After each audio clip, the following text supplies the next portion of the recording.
Espresso is the fundamental ingredient to every coffee beverage we love, so it has to be good.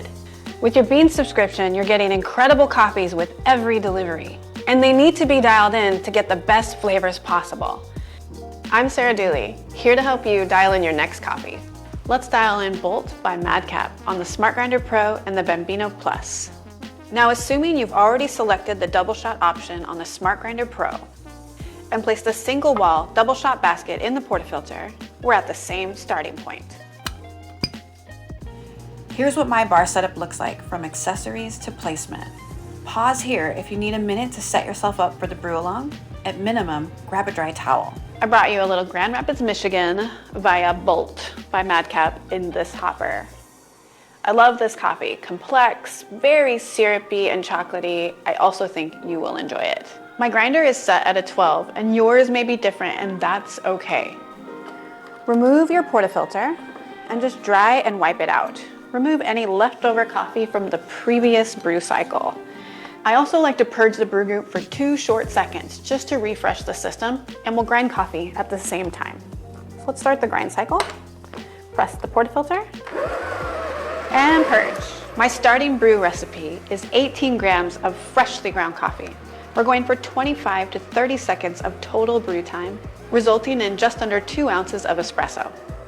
You can hit the pause button and just settle the basket a smidgen and restart. There we go. It's gonna look like you have a lot of coffee, but it really is about 18 grams once you settle the bed. So let's do that together. I'm just gonna move the coffees to the edges like you would settle a cake pan. Grab your tamper, align your wrist and elbow in a straight line as best you can and press into the bed until the bed stops moving or pushes back at you. That's it, you got a nice flat bed. I'm also gonna verify the dose and just make sure I don't have too much. Using this handy little razor tool, head over to your knockbox and give it a little shave. And if any coffee comes off the top, gently nudge it into your knockbox.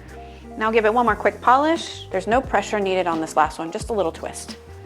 And I'm ready to brew a shot. Insert the portafilter and just lock it into place. Press the double cup button and grab your cup. You shouldn't see the first drop of espresso until around the 7 to 9 second mark.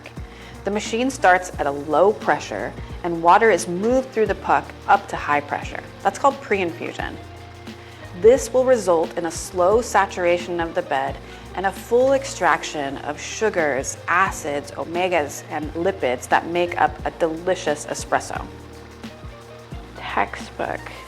There's the shot I was looking for.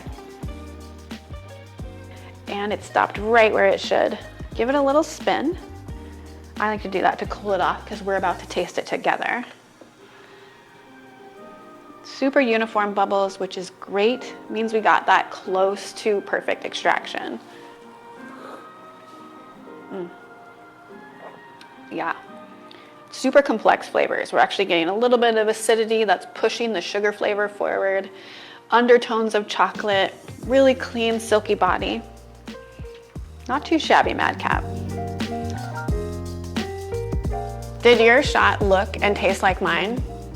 The #1 goal of adjusting the grind is to either slow down or speed up the flow of water through the coffee bed. Don't be afraid of this step. We can always adjust it back.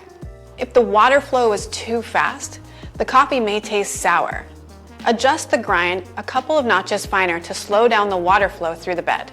If the flow is too slow, the coffee could taste bitter or roasty. Adjust the grind a couple of notches coarser to speed up the flow of water through the coffee bed. Over time, all these steps will become second nature, and you'll go from having good coffee sometimes to great coffee every time. I'm Sarah Dooley, here to help you dial in your next coffee.